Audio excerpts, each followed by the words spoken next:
درود بر مرد بزرگ یا بزرگ مرد تاجیکستان، امام علی بزرگ.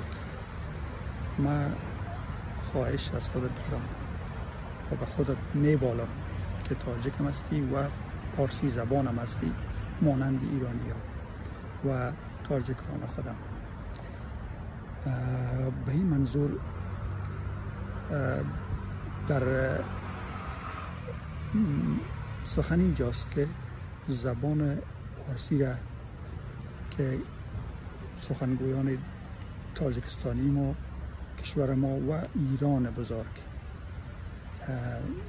اینا سخن میگویند به این زبان بزرگ و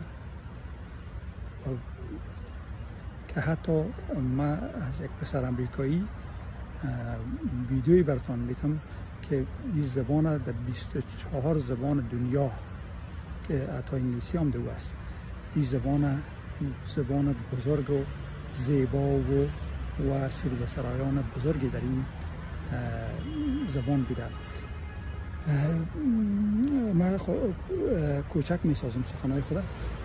اصل سخن در اینجاست که در کشور ما و حتی در تاجیکستان هم همین بود که پیوندار بین این سه کشور بشکنن و زبانهایشان جدا بسازن، تاجیکی، دری و فارسی جور کنن، که در حالی که همه دری هست، ببخشید در حالی که همه فارسی هستن.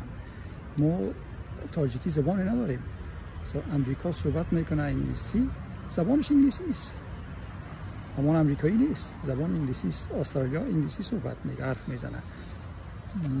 من از شخص شما بزرگوار خواهش میکنم که زبان تاجیکستان نازنین را پارسی بسازیم.